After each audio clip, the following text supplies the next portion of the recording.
Alors, Ok, donc nous étions dans le Maharal Tamid, la Medalef. donc on continue le Maharal avec la notion de la discussion avec Alexandre le Grand. וכאשר שאל אלכסנדר את זקני הנגב וזה רחוק מן הארץ עד השמיים או ממזרח למערב. Lorsque les זקני הנגב ont demandé, quand Alexander allait demander aux ziknei Negev, qu'est-ce qui est plus loin? Ok, est-ce que c'était une plus grande distance de la terre au ciel ou bien de l'est à l'ouest? Lo haya da'ato klal ala richuk bamida, bien évidemment que leur intention n'était pas par rapport à une mesure d'espace, de temps. Qu'ils disaient en nishol ki davar ze yadoua el kol adam, parce qu'il n'y a pas de raison de demander quelque chose qui est connu de tous. Aval hakavana beze al achiluf, eze hu rachok betzad achiluf, im haaretz shehi tachlit Amata. המטה מן השמיים שהם תכלית הגובה, או רחוק מזרח מן המערב שהם צדדים מתחלפים. Par rapport à l'échange, c'est ça la question?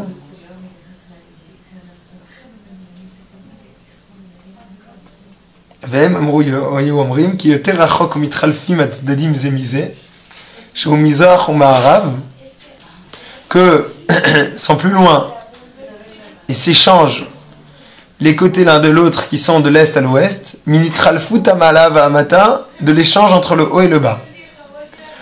Ou les fichar, c'est la raison pour laquelle, et viu raya ka'ashera chama be'emtsa rakia, en adam yachol yistakel ba. C'est la raison pour laquelle ils ont ramené une preuve du soleil, que lorsqu'il est au milieu du ciel, on ne peut pas regarder, on ne peut pas la voir. Ou ba mizrach ou ba ma'arav yachol yistakel ba, alors que quand elle est aux extrêmes à l'est et à l'ouest, on peut la voir. Vers le mitzadazé. On est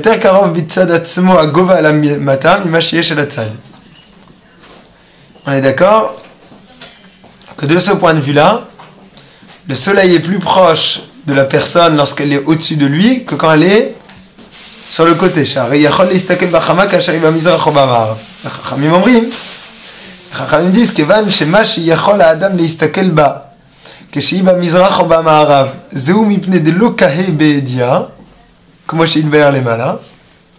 Et Chachamim disent qu'étant donné que l'homme peut voir lorsqu'elle est à l'est et à l'ouest, c'est parce que des lokahe beedia, je sais pas exactement ce que ça veut dire, comment שהתבהר למעלה, qu'elle n'est pas exactement là où elle devrait être. Davarze en nikra rachok betzad atzmo klal. Ça, ce n'est pas considéré comme un éloignement de soi. Ve'arei hakol hu echad min hamizrach ad hama'arav u'min haaretz ad hashamayim. Et tout est identique.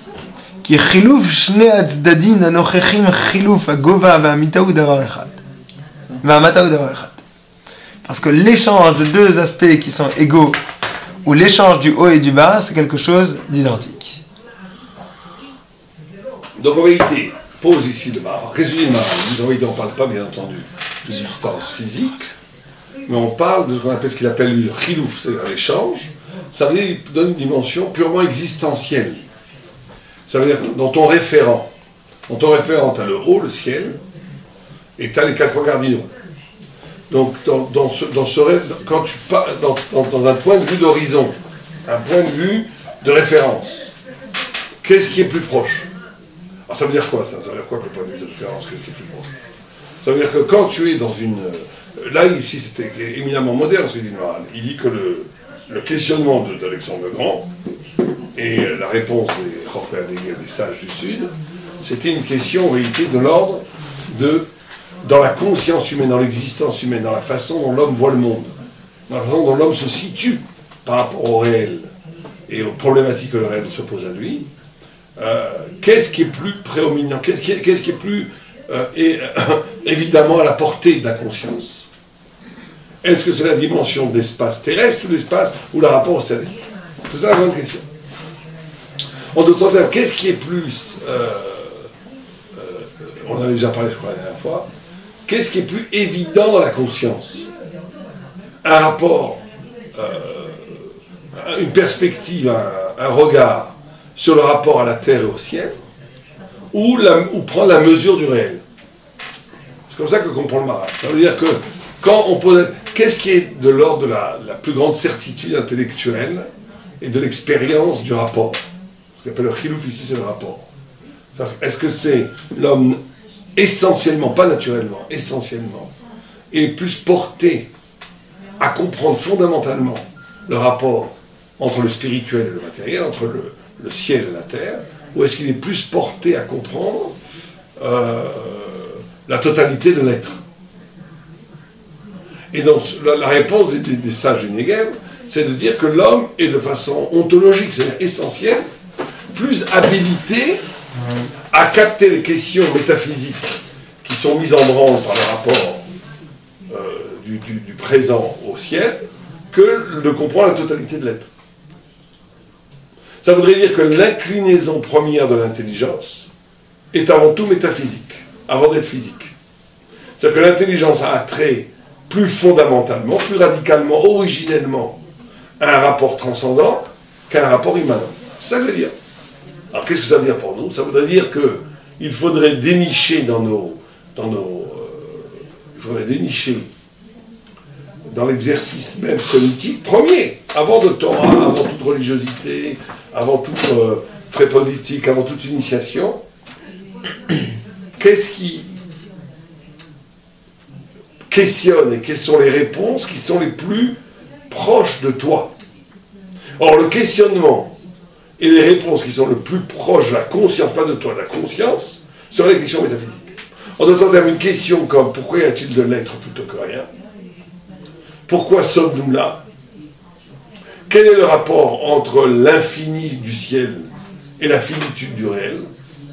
Sont des questions dont l'arsenal cognitif, c'est-à-dire dont la structure de la pensée première, serait plus apte à régler que des questions purement géographiques ou même sociologiques ou même politiques. C'est incroyable de dire ça. Ça veut dire que, d'après tous les cas, on va voir que les Chachamim ne sont pas d'accord. Mais les Chochmei HaNegev considèrent que le moteur de l'intelligence est essentiellement structuré autour de la métaphysique. Penser serait déjà d'emblée prier. Penser serait déjà d'emblée avoir affaire au divin. Penser, dans l'acte premier de penser, il y aurait une naturalité, j'aime pas ce mot, mais on va dire une évidence métaphysique dans la pensée. Et que quand tu utilises la pensée pour organiser le monde terrestre, c'est déjà un dévoiement de la pensée. C'est pas qu'il ne faut pas le faire. C'est pas qu'il ne faut pas le faire. Mais qu'en réalité, c'est déjà quelque chose qui est de l'ordre. On est ici dans un retournement très classique chez le Maharal. C'est que on pourrait penser de façon naturelle que la pensée a à avoir avant tout aux pratiques, que la pensée est liée au praxis, que la pensée est liée à organiser ta vie, ton déplacement, ton rapport aux choses, aux éléments, aux nourritures, à la vie. Et qu'après, en second lieu, ta pensée, en se sophistiquant, en s'affinant, est capable d'élaborer et de rentrer dans des perspectives de recherche plus métaphysiques et plus spirituelles. C'est ce qu'on pourrait penser, de façon naturelle. Le Maharal te dit non. Il te dit c'est pas vrai du tout. Il te dit la pensée est faite essentiellement, en tous les cas après les Chochmei HaNegev, est faite essentiellement pour interroger le rapport entre le ciel et la terre, ça veut dire interroger le sens métaphysique de l'être. Après que tu utilises ce pouvoir d'interrogation, d'investigation, de réflexion, de contemplation, pour organiser l'être et pour organiser la matière, comme la science le fait, comme la philosophie le fait, c'est en réalité ou un dévoiement, au pire, ou bien quelque chose d'accessoire. Mais de façon essentielle, la pensée est faite pour interroger le sens de l'être, pas pour organiser l'être. D'accord? Ça, c'est ce que disent les Chochmei HaNegev. Maintenant, les Chachamim pensent qu'il y a une équivalence absolue, qu'il y a une neutralité absolue de la pensée. C'est-à-dire qu'il n'y aurait pas de différence ontologique, c'est-à-dire essentielle, entre s'interroger, c'est aussi un chidouche, entre s'interroger sur pourquoi y a-t-il de l'être plutôt que rien, sur s'interroger qu'est-ce que je fais sur Terre, quel est le sens du rapport entre l'infini et le fini, et comment un œuf est pondu par une poule. Comment marche, pourquoi la loi d'apesanteur, Newton, tout à coup a compris qu'une pomme qui tombait sur la tête de quelqu'un, c'était pas évident. Pourquoi? La question du pourquoi excède son sujet pour les Chachamim. C'est-à-dire qu'il y aurait une sorte de neutralité de la faculté de penser. Elle peut, de façon équivalente, et peut-être même, dans un même niveau d'intensité d'intelligence, découvrir et expliquer le fait banal de la matière comme les plus grandes questions métaphysiques. Et donc, tout va être une question, où est-ce que tu investis ta pensée? Mais on va dire que quelqu'un qui investit sa pensée dans l'ingénieur, il est ingénieur, on va savoir dans quoi, des pour les chaussées, il va développer une activité cérébrale qu'à l'identique, s'il avait porté sur la question métaphysique, il serait arrivé à des choses incroyables. Il serait arrivé à des vérités spirituelles fondamentales. Donc en réalité, c'est une question... Ça implique quoi tout ça? Hein? Ça implique la liberté. Que tu as un cerveau, tu as une capacité à réfléchir, et que tu dois savoir que ton cerveau et ta capacité à réfléchir, elle est neutre, elle n'est pas ni orientée par le matériel, ni par le spirituel. Elle est en soi. Elle est capable d'investigations qui ne sont pas déterminées par l'objet de l'investigation. Et que tu peux aussi bien utiliser ce potentiel cognitif, cette intelligence, pour comprendre comment les fourmis elles marchent, pour faire des études scientifiques, des études philosophiques, historiques, géographiques, ou bien utiliser le même bagage intellectuel pour comprendre le sens de l'être. Mais que c'est les mêmes mouvements. C'est un grand ridouche. C'est les mêmes mouvements, c'est équivalent. Donc, où est-ce que mais c'est pas les mêmes méthodes. Je suis pas sûr que c'est pas les mêmes méthodes. C'est ce que je dis, d'après les Chachamim, c'est pas sûr. Quand tu regardes l'étude de la Gemara, elle utilise la logique. Elle utilise la logique. Quand tu utilises même la Kabbalah, c'est de la logique aussi. Cette logique, alors la question c'est de savoir qu'est-ce qui se passe après. Mais on te dit, il se passe forcément après. C'est évident que le sujet de ton investigation va avoir un affect après sur la façon dont tu penses, c'est certain. Mais les Chachamim ne veulent pas d'une orientation. On a une marloquette ici énorme. Est-ce que l'orientation, l'inclinaison originelle de la faculté de penser est de nature spirituelle ou elle est de nature neutre? Et qu'après, alors l'un favorise le spiritualisme, les Chokmei Negev te disent la pensée a trait essentiellement avec les questions métaphysiques, et après tout le reste n'est qu'une déclinaison. Les Chachamim te disent la pensée est tellement libre qu'elle n'est inclinée à son origine par rien. Et c'est à l'homme de choisir après comment il investit sa faculté d'investigation et de pensée. Donc tu vas avoir de grands problèmes. Est-ce que quelqu'un peut te dire, écoutez, moi, je n'ai pas besoin d'étudier la Gemara, parce que j'utilise très bien mon cerveau pour comprendre l'astrophysique. Ça me comble tout à fait. Moi, j'utilise mon cerveau de façon extraordinaire pour comprendre la musique. Pour l'art, pour la peinture, ou bien même pour comprendre l'ingénieur, pour faire des machines. Est-ce qu'il y a dans l'activité cérébrale liée à la matière un contentement intellectuel égal à celui qui utilise la Gemara? D'après Chachamim, vous lui répondez quoi? Oui. C'est-à-dire que la liberté ne se joue pas au niveau du contentement, ni même du déploiement de ton pouvoir, de tes potentialités intellectuelles. C'est pas là où ça se joue. Ta liberté se joue au niveau d'un choix plus radical, qui est lié à ton âme, qui est lié à ta liberté, qui n'est pas lié à ton cerveau. Ceux qui font du kirou, ils doivent comprendre ça. C'est-à-dire qu'avant tout, ils doivent savoir, quand tu parles à quelqu'un, quel point tu dois toucher. C'est-à-dire que si tu touches le point, tu vas lui dire, pour les Chachamim, tu vas dire, tu vas devenir beaucoup plus intelligent, ça va être génial pour toi, tu vas développer ton terrain d'intelligence, tu vas développer des idées. Mais pour les Chachamim, c'est faux. On leur vend quelque chose qui est faux. Parce que tu peux aussi bien, de même mesure, appliquer ton intelligence à tous les sujets. L'activité intellectuelle, elle n'est pas déterminée par l'objet de la connaissance. Elle est en soi. Ça a des implications énormes. Pour les alors on peut dire, moi, Kim Lee, tu peux dire, moi je pense plutôt comme les Rambanés. Tu peux le dire. Mais moi je pense que c'est pas vrai. Je pense que fondamentalement, une pensée qui s'engage, qui s'investit dans la matière, il tombe à côté de l'excellence de sa pensée. Donc tu rates ta vie. Non, enfin dans les deux cas tu rates ta vie, puisque mais là, dans un cas tu rates ta vie. Même au niveau cognitif, c'est sûr. Voilà. Dans un cas tu rates ta vie, même au niveau cognitif. Tu n'as pas exploité ton savoir. Et dans l'autre cas, tu rates ta vie dans ta liberté. Tu as choisi le mauvais cheval. Tu as choisi quelque chose qui n'a pas de sens au sens. Mais c'est vrai qu'au niveau de... Et donc ça va avoir quand tu parles à quelqu'un qui ne veut pas étudier, entre guillemets, je parle juste pour donner un exemple pour concrétiser, on s'en fiche, on n'est pas là pour convaincre les gens. Mais c'est vrai que c'est pas du tout la même optique. Et même pour nous, c'est pas la même optique. Non, mais c'est impressionnant de voir que Ramim pense comme ça. Mais je pense que d'un point de vue existentiel, c'est vrai. C'est vrai. Je veux dire, l'intérêt de l'étude de la Torah, elle ne se situe pas tellement au niveau du déploiement intellectuel.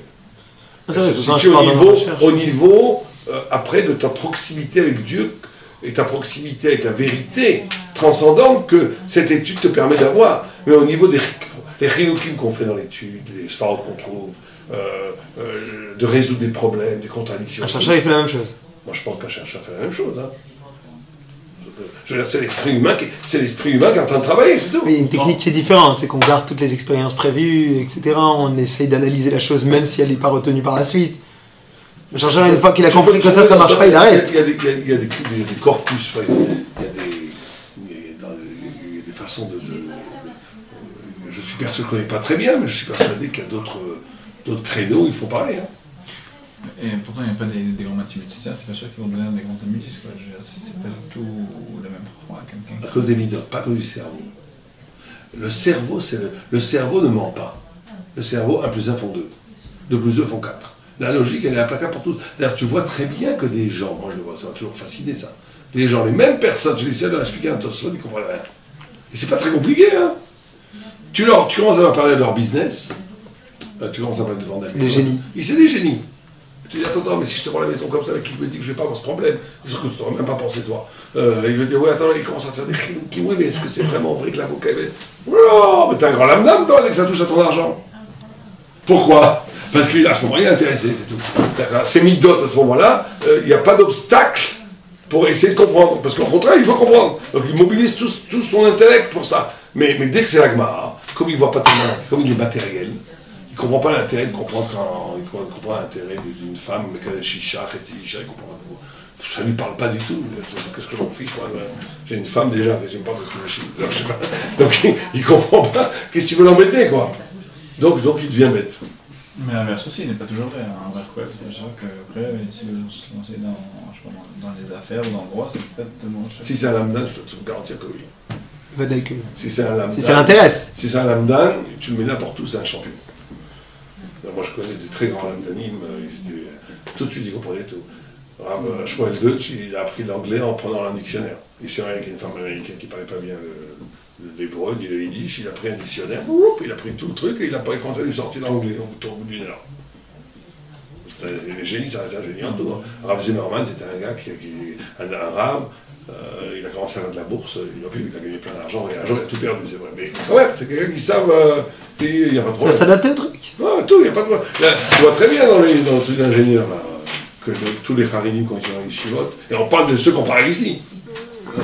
Ils vont après s'adapter dans le travail, même les chilotes, ils disent on les veut, on veut que. C'est les meilleurs pour le computer, pour tout ça, ils comprennent tout. C'est évident que l'exercice talmudique te forme. Mais on s'en fiche de ça, eux ils en font comme une grande... C'est évident, c'est dans la lève-bête en vérité. C'est très pas choute. Comme tu as utilisé ton cerveau pour faire des chilukim, des rapprochements, essayer de trouver des idées nouvelles, résoudre des problèmes, et ben tu te mets dans le business, c'est très bon. Mais c'est ce que te disent les Khamim. Les Khamim te disent il ne faut pas, et c'est vrai que c'est très osé, je trouve, moi, de dire ça. Il ne faut pas, en français j'ai le mot qui m'échappe, pas idéaliser, il y a un autre mot, C'est pas idolâtrer ni idoliser, il y a un autre mot. Bon, je l'ai pas. Sacraliser. Sacraliser, voilà, très bien, pardon. Il ne faut pas sacraliser les modalités intellectuelles de l'étude. C'est un peu du baratin. Pour les ramim, je dis. C'est bien pour le kiro, c'est bien pour pousser les gens à étudier. Attends, on va l'effacer de la cassette là, pour que les gens n'écoutent pas ça. Mais c'est bien pour pousser les gens à étudier. Mais si tu dis la Gemara va te rendre plus intelligent, tu peux lui dire écoute, les échecs aussi vont te rendre plus intelligent. Donc, pratiquement de façon équivalente. Mais c'est quoi le chat de Rishit Rochman, Yirat Hashem? Oh, c'est autre chose justement. Regarde que c'est très bien ce que tu dis. Rishit Rochman. Mais Yirat Hashem, c'est valable même en toute Rochma. Pas dans Rochma de Torah. Yirat Hashem, ça veut dire que la capacité devant l'intelligence de se trouver dans un abîme. Yirat Hashem, c'est l'infini. C'est-à-dire que l'homme ne peut pas réfléchir à ce qu'il sait déjà. S'il est dans une posture de Balgava, c'est pour ça que tu vois que les Balgava, ils sont idiots. C'est simple. Et même nous, dès que tu deviens un peu Balgava, tu deviens idiot. Je ne sais pas si tu as remarqué ça. Dès que tu crois comprendre quelque chose, tu te sens bien, tu n'es plus capable de réfléchir bien. Celui qui réfléchit bien, c'est celui qui est dénudé face à l'infini des possibilités. Donc il est humble. Yirat Hashem, ici, c'est-à-dire la crainte de Dieu. Ici, c'est le sens. La crainte, c'est l'effroi. L'effroi, c'est la non-connaissance. Face à l'abîme d'une non-connaissance, tu peux commencer à envisager l'intelligence. Pourquoi ? Parce que l'abîme de la non-connaissance trouve l'infini des possibilités. Donc tu commences à ne pas rabâcher ce que tu sais. Dès que tu commences à rabâcher ce que tu sais, tu es un idiot. Mais on est tous un peu idiots. Idiot, c'est la même chose. C'est la même chose. Donc, c'est la. Donc tout le monde est d'accord, aussi bien les Chachamim que les Chachamim, que la Torah t'ouvre des potentialités intelligentes que tu n'auras jamais dans la science et la philosophie. Jamais. Mais pourquoi ? Pas à cause de la capacité cognitive, qui serait d'emblée, à l'origine, orientée vers une manifestation métaphysique. Parce qu'en étudiant, tu ne peux pas accéder à l'intelligence thoraïque si tu ne passes pas avant, en amont, par une purification spirituelle qui passe par la soif de l'infini, qui soit par l'humilité extrême, par la prise, se rendre compte, la prise en compte de conscience d'une infinie possibilité intellectuelle qui dépasse infiniment ce que tu sais. Tout ça permet l'échelle de Jacob de grandir. Mais ça peut être aussi l'inverse, c'est la Chokhmat de Torah qui influence. Bien que ceux qui jouent la Torah, il y a quelques années, les midot changent. Ça ne fait pas complètement, mais... Je ne sais pas si c'est par l'exercice de l'étude que les midot changent. La Torah, le feu de la Torah te donne l'énergie de changer. Mais il y a une liberté. Il faut que tu choisisses de changer. On sait très bien que les gens qui vivent la Torah, il y a toujours des non. Il y a les nouvelles choses de la Torah, ça existe.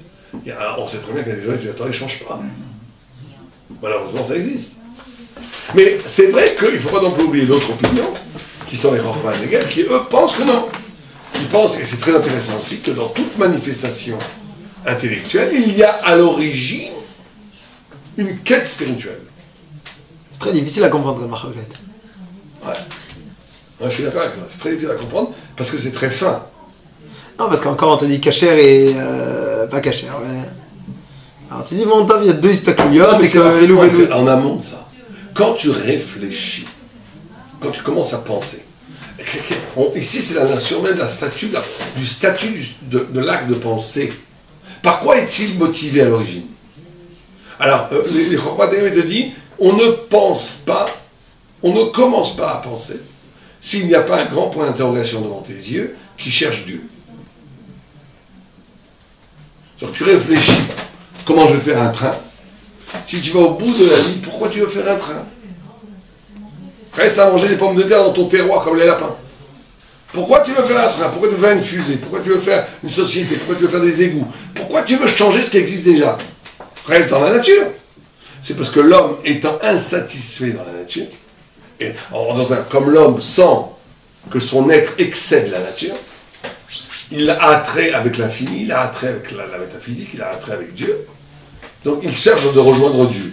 Simplement, ça c'est l'origine de l'origine. Mais très rapidement, cette origine peut se travestir en recherches qui sont bien avant la recherche de Dieu, quitte faire un train, faire ce que tu veux, faire... Tu comprends ce que je veux dire ? Donc sa mainmise sur le naturel, c'est ça ce qui va lui permettre de dépasser cette... Sa mainmise sur le naturel vient d'une recherche de Dieu, pour les Chokhmat Hegel. Donc la faculté de penser est animée à l'origine par qu'est-ce que Dieu veut de moi, ou par le mystère de l'infini qui bouscule la finitude naturelle. Après, la liberté pour les Chormadega, elle se joue après, pas en amont. Elle se joue pas en amont, elle se joue après. Elle se joue une fois que tu ébranles la pensée. Qu'est-ce que tu en fais? Alors après, tu peux la stratifier, tu peux la geler dans des horizons tout à fait limités, en oubliant l'origine. Et quand je la gèle, c'est quoi? C'est en deux mots que mon envie de dépasser le naturel s'exprime à travers la mainmise que je vais avoir sur ce naturel. Par une mainmise du naturel et par un retour du naturel humanisé. Mais ça reste en réalité, je suis un patron parce que j'ai réussi à imaginer des nouveaux concepts, des nouveaux trucs. C'est une trahison des sens de la pensée pour les Chormadega. Parce que la pensée, en essence, elle est dans sa proximité originelle, elle est pour trouver le sens de la vie, pas pour organiser la vie, pour mieux vivre. Mais bien entendu, la pensée peut très vite se fourvoyer dans un glissement du pourquoi au comment. Ça, c'est les Chormadega. Vient les Rahamim, d'abord, ils sont plus radicaux. Ils te disent non, c'est pas à ce niveau-là que se trouve la trahison. Parce que la pensée, elle est neutre. Elle ne dépend pas de l'objet de sa pensée. Il n'y a pas d'inclinaison première de la pensée. Elle est la même. Un goy pense 1 plus 1 font 2, toi tu penses 1 plus 1 font 2, c'est tout. Tout le monde pense pareil. Le cerveau, il est universel. Le cerveau, il ne dépend d'aucune inclinaison, fût-elle spirituelle. Simplement, après, tu as une liberté, la liberté dans le cœur ou dans l'âme, je sais pas où la mettre, où tu choisis qu'est-ce que tu fais avec cette neutralité de la pensée. Alors c'est une très grosse discussion, je suis d'accord avec toi. Maintenant, d'où est-ce que l'un dit l'autre? J'en sais rien. Est-ce que c'est un sphara? Moi je suis plutôt Chormadega, je pense plutôt que c'est plus... bien que la pensée elle est très intéressante, mais je ne peux pas imaginer une pensée neutre. Qu'est-ce que ça veut dire une pensée neutre? Pourquoi l'homme pense? S'il n'avait pas à l'origine une volonté de dépassement qui est liée à la métaphysique. Pourquoi l'homme penserait? Pourquoi est-ce qu'il penserait? Moi, je suis quand même beaucoup plus proche des Chormadega. Enfin, on s'en fiche de moi, je veux dire. Je comprends plus. J'ai du mal à comprendre les Chachamim. Quoi, la pensée, c'est un mécanisme. On est un ordinateur froid qui pense. Comment ça fait que tu penses? Tout simplement pour un bien-être naturel. Oui, mais d'où ça fait que tu penses?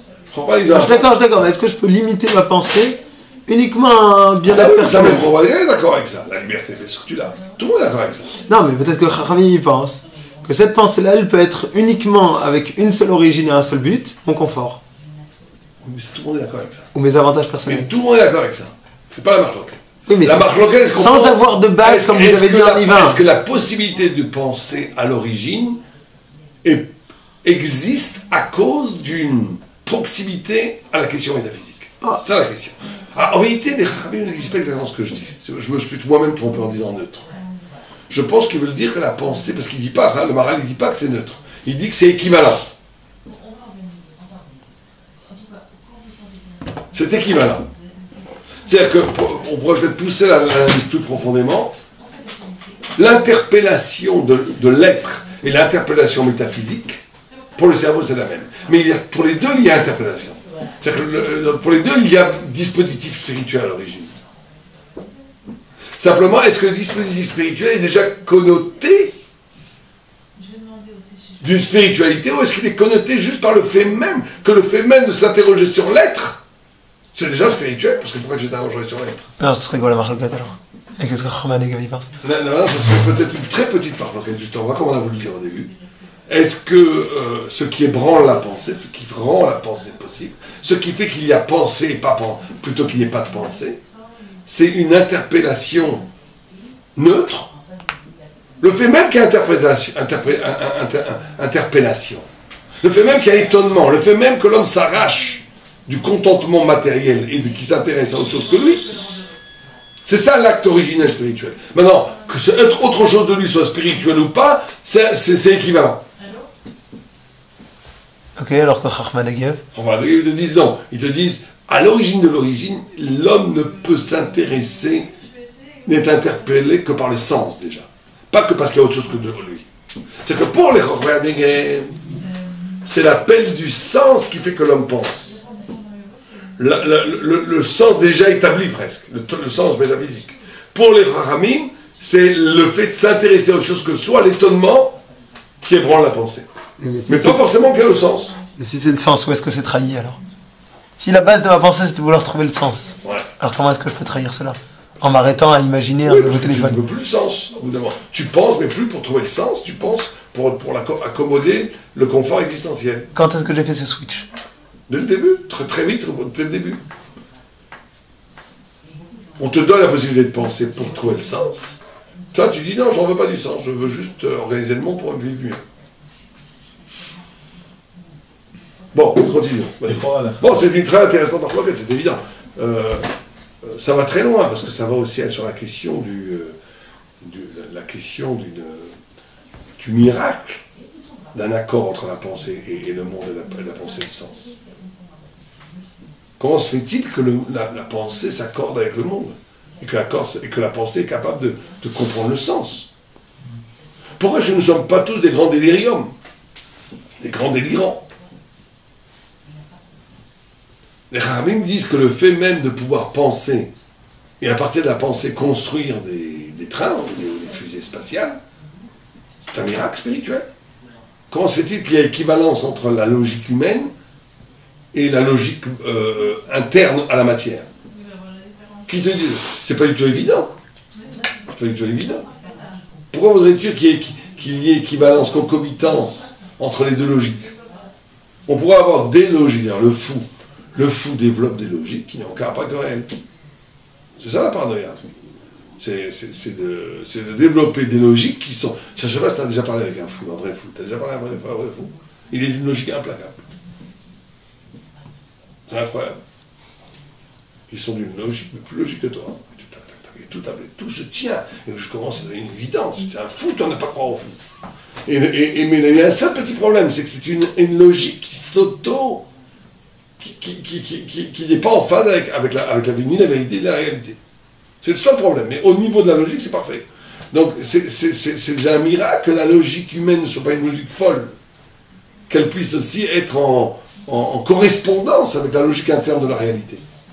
Donc là, les Chachamim te disent, pourquoi tu me différencies entre le sens spirituel et la réalité? Le fait même qu'il y ait sens, qu'il soit d'ordre métaphysique ou physique, on est déjà dans l'absolu spirituel.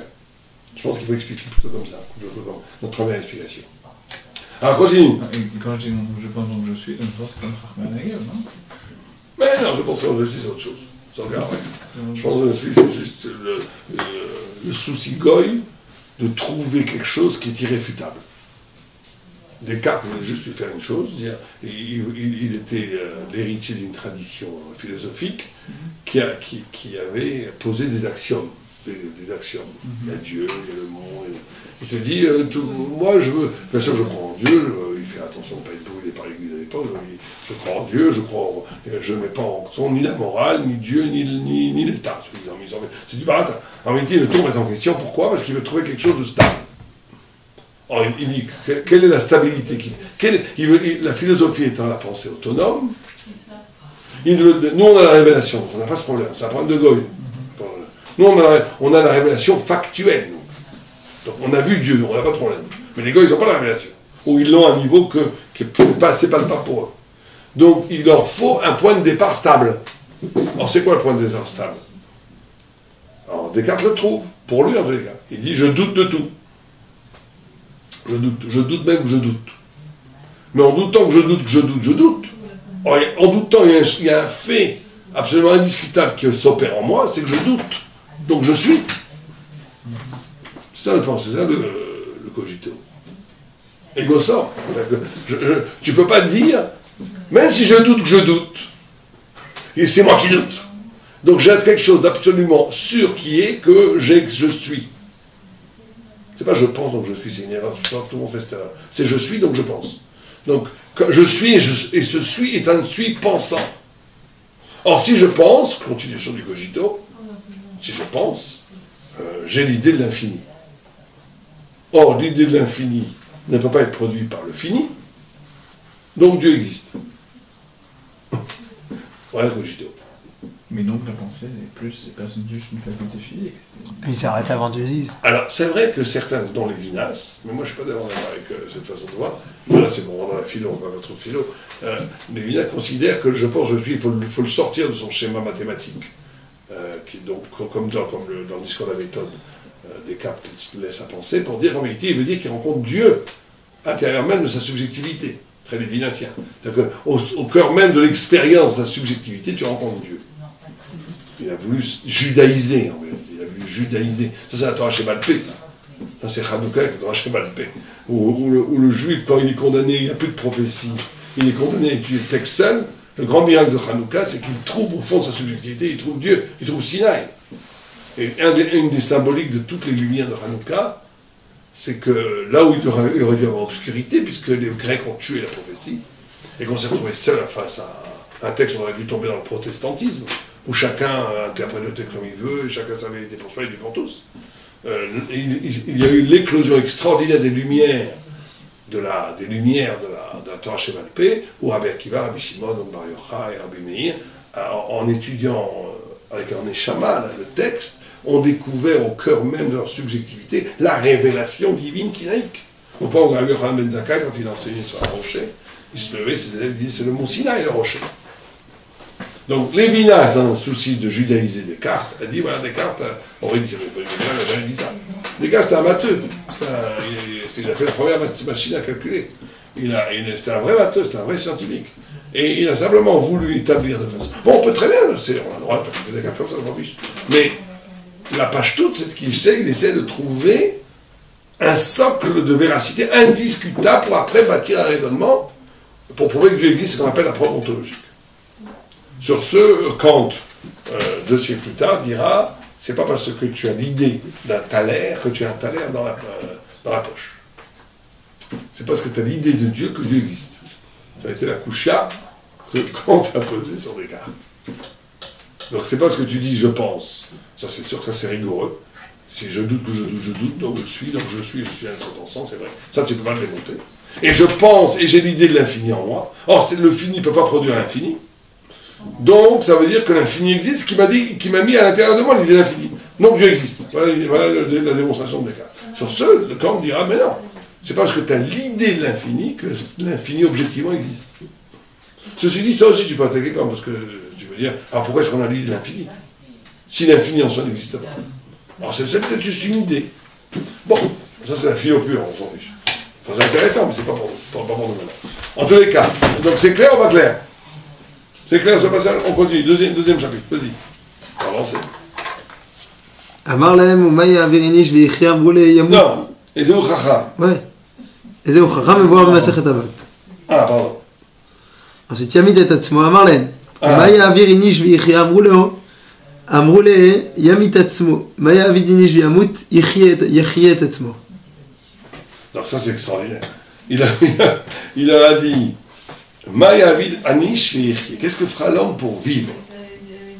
Amroulé, ils lui ont dit Yamut atzmo, il doit se tuer. Maya vid anish veyamut. Qu'est-ce que ferait un homme pour mourir? Ichie atzmo. Donc dialectique.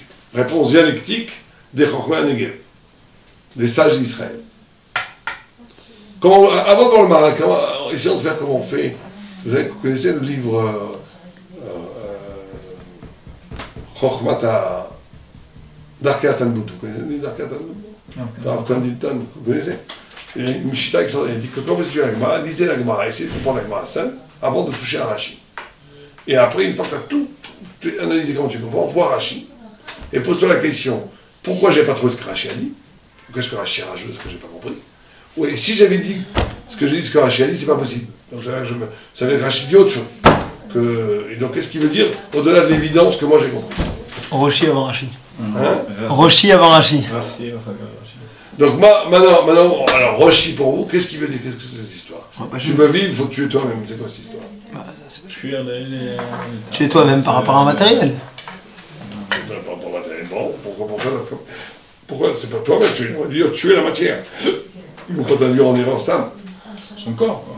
Pourquoi son corps? Son corps, il n'y a pas parlé du corps ici. Il a pas dit tuer le gouffre.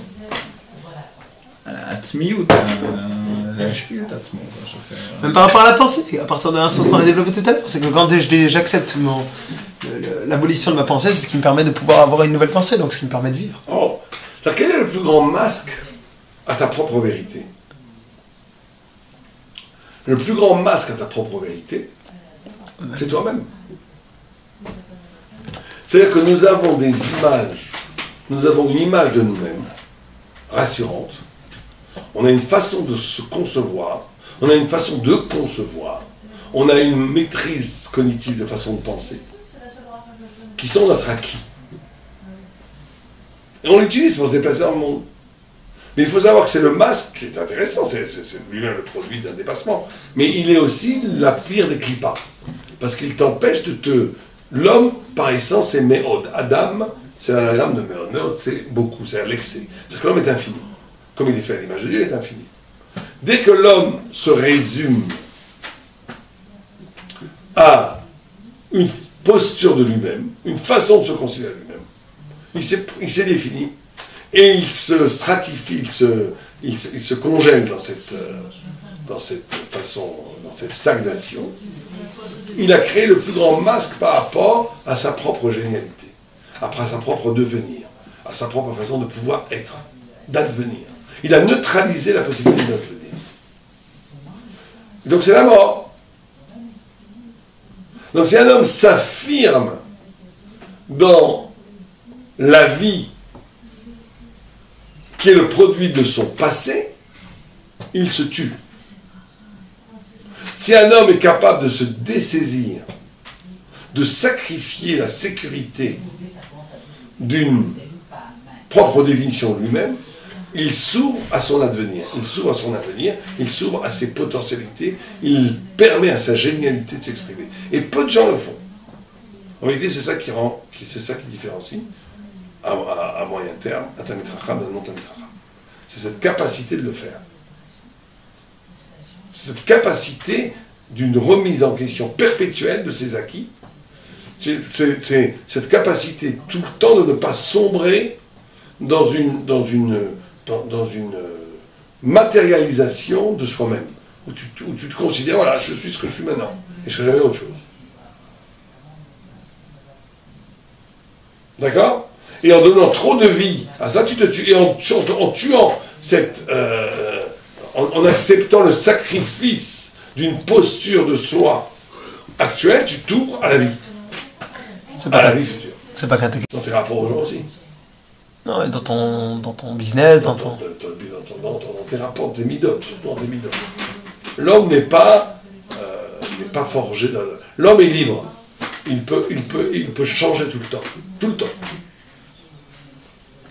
D'accord? Alors allons-y, qu'est-ce qu'on va dire, ce qu'on va ramener?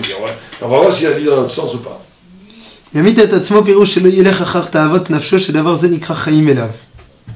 Ok, alors lui, le plus simple, il dit quoi? Très bien. Lui, il a une explication là, simple, dans ce coup-là, qui dit, tue ton rapport évident à toi, qui est ton corps. Tue ton rapport à toi évident, qui est ton plaisir. C'est vrai qu'on se sent exister par le plaisir. Mais c'est lié à ce que vous avez dit aussi. Complètement. Il en donne la figure la plus simple. Même au deuxième chat, c'est aussi le plaisir. C'est-à-dire cette gava, cette atmiout, cette identité qu'on garde, de ne pas se remettre en question. C'est aussi une gava. Oui, bien sûr. Vas-y, continue. וכן, מה יעשה וימית עצמו? אמרו לו שיחיה עצמו, שימלא כל רצונו בתאוותו בזנות ובכל דבר, וזה ימית עצמו לעולם הבא. ועוד כי התאווה מוציאה את האדם מן העולם, ולכן יחיה את עצמו ואז ימית עצמו. וממילא אם עושה ההפך שאינו רודף אחר התאווה, מחיה עצמו. ומה שמתאווה מוציאה את האדם מן העולם, ואין זה מקומו.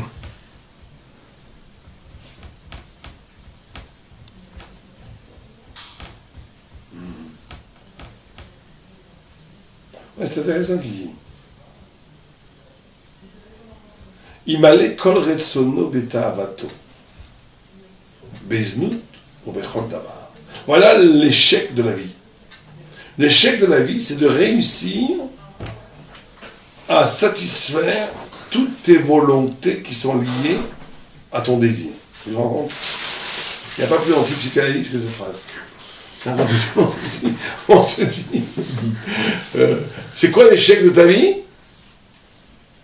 C'est de réaliser tous tes désirs. Tu dis ça à un psychanalyste, il se suicide sur le coup. Il prend un pistolet, il tire une balle à la tête. C'est-à-dire que c'est vraiment le contraire absolu de ce qu'un psychanalyste dit. Tout psychanalyste te dira, l'essence de la vie, c'est de parvenir à libérer ton désir.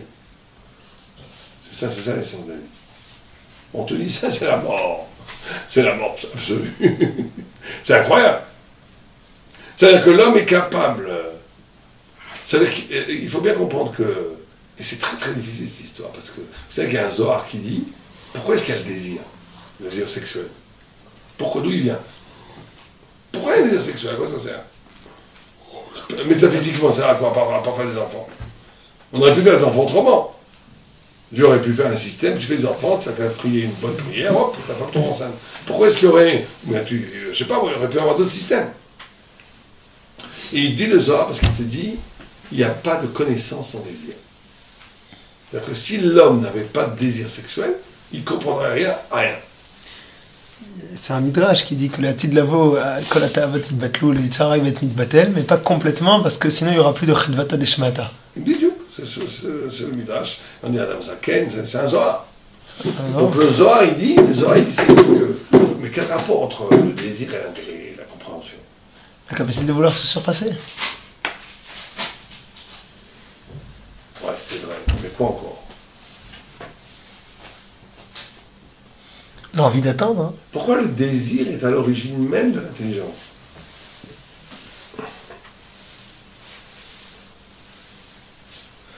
C'est le manque de satisfaction de ce que j'ai. Alors, on pourrait prendre cette première interprétation. Il y a moi, il y a le désir, il y a l'objet du désir. Il y a une frustration entre l'objet du désir et le désir. Et que cette frustration-là, elle crée une loi. Elle crée une intelligence, elle crée un savoir. C'est une thèse qu'on peut retrouver. Donc, tu as toujours le fait même qu'il y a inadéquation entre désir. Ça va très loin, ça. Le fait même qu'il y a inadéquation entre désir et réalisation du désir serait le propre de l'homme. Peut-être que dans le monde animal, un tigre, une grenouille, ou à savoir quoi, ils sont en adéquation totale entre le désir et la réalisation du désir. Comme leur désir n'est pas frustré par rien, il est complètement assouvi leur désir,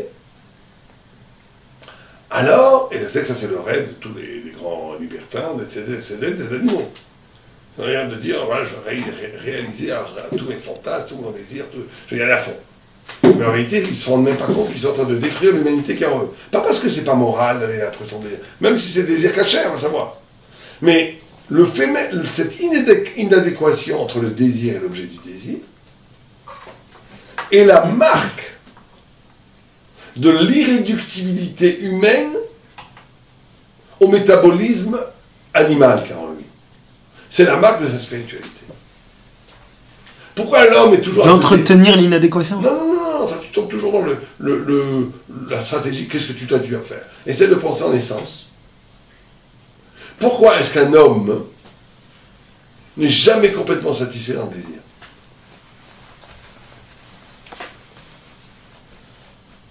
Jamais. Peut-être dans la drogue, j'en sais rien. Mais peut-être dans l'héroïne, de savoir qu'il a un flash tout terrible, ou il ne peut pas espérer plus. Mais il meurt. Mais en tous les cas, il y a toujours un décalage. Même quand on mange, on parle des trucs politiques. Enfin, au début, une fois que tu manges, bon, le grand plaisir devant une table, c'est avant de manger presque. C'est il y a les premiers trucs, mais après, t'as mal au ventre, qu'est-ce que ça fait?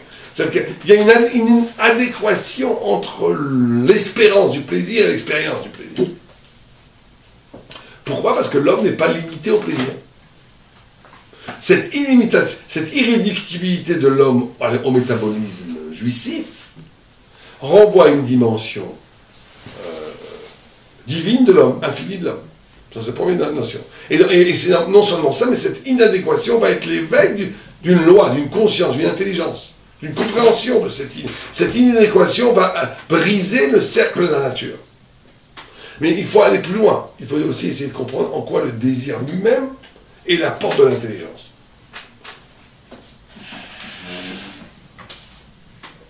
En quoi le désir lui-même, dans son expérience de désir, et dans sa fibre la plus intime, a à faire avec l'expérience de l'intelligence elle-même. Alors il faut dire parce que le désir est infini. Le désir envoie une notion d'infini. Le désir renvoie un dépassement perpétuel qui est dans son essence même la capacité d'écouter le concept. Le désir lui-même, dans son expérience de désir, ouvre à la capacité d'écouter le concept.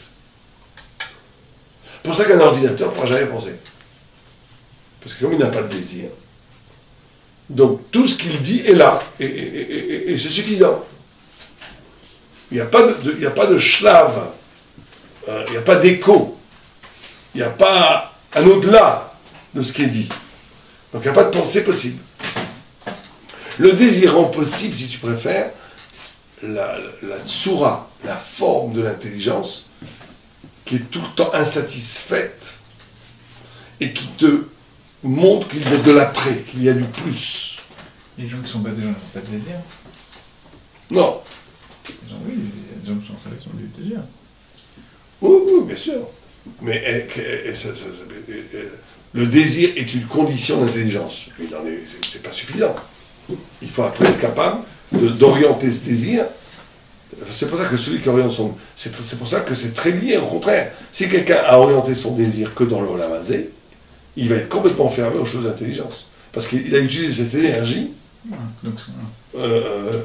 alors que la restriction du désir physique et l'investigation de ce désir va utiliser cette énergie. Mais l'énergie du désir, elle est essentielle à la compréhension. Alors pourquoi la Torah nous permet de nous marier Pourquoi la Torah nous permet de nous marier Mystama que la négation totale du désir va créer un trouble dans la possibilité même d'intelligence, sûrement. Mais on voit très bien que Rabbi Yehuda Hanassi était très riche et tout. En mourant, il a dit, moi j'ai pas pris plus de plaisir que le petit bout de mon doigt. On le pensait pas au ciel, alors qu'il était très riche et tout. Dans le matériel, enfin dans le... Oui, mais c'était vraiment tout, mais c'était dans tous les désirs.